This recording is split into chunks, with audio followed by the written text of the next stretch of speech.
Hello guys! Punta muna ako sa labas guys at may kukunin ako pa surprise ng aking amo. Let's go guys!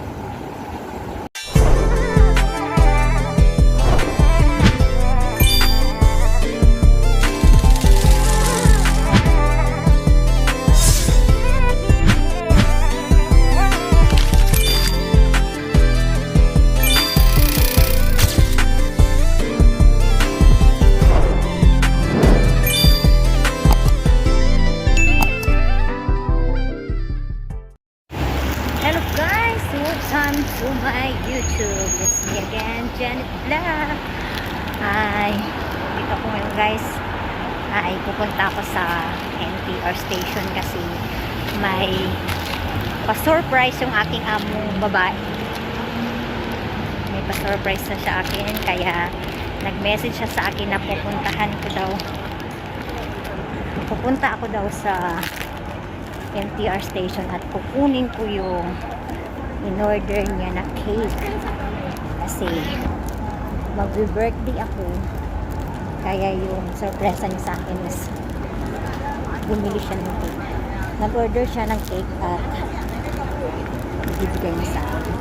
Dito tayo pupunta sa loob ng NTR station na yan at dyan ko i-pick upin ang cake.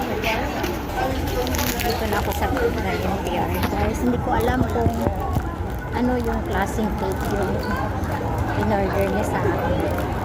Pero nagpasa lang siya ng receipt na pipikapin ko today at kung anong oras ko pwedeng mag-pick up. Kasi may mga times, may mga limit dito yung pang-pick up. Kaya dito na guys, malapit na tayo dyan sa big shop na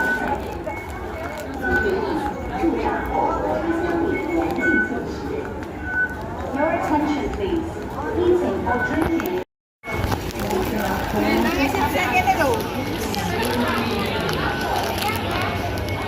na ako guys ay pipick upin ko na ang cake na sinabi ko. Guys, hindi ko alam kung ano dyan yung in-order niya at kinukuha niya ko sa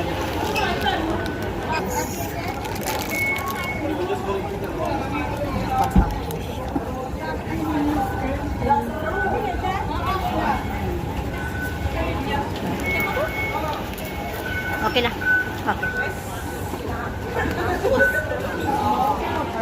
Ito na guys, nakuha ko na yung cake na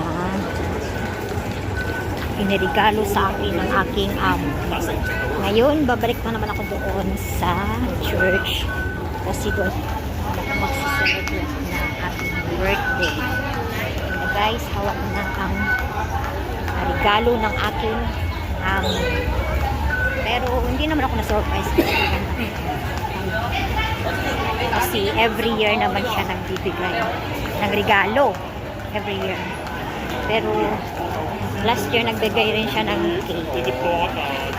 Pero 1 month before nagsabi na sa akin na magbibigay siya ng regalo ba. Pero kahapon walang imik, walang sinabi or something. Kaya sabi ko baka wala siyang regalo sa akin.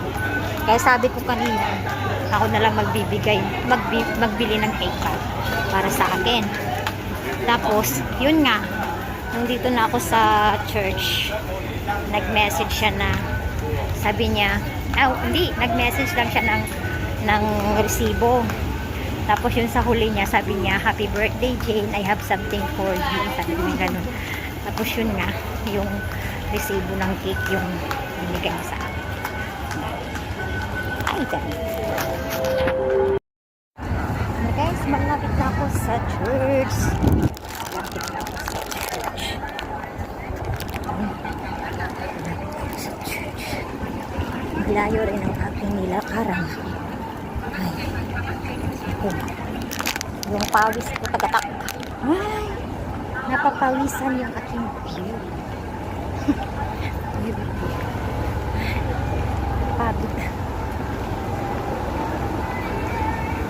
na ako nagsama pa kasi para walang nang distraction sa aking paglalakad. Guys, we're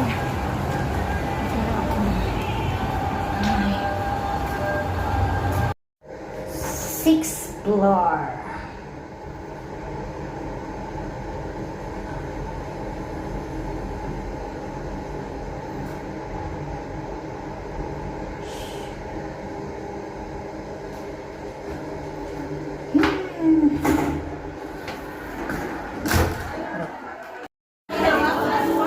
Dito pala yung ano.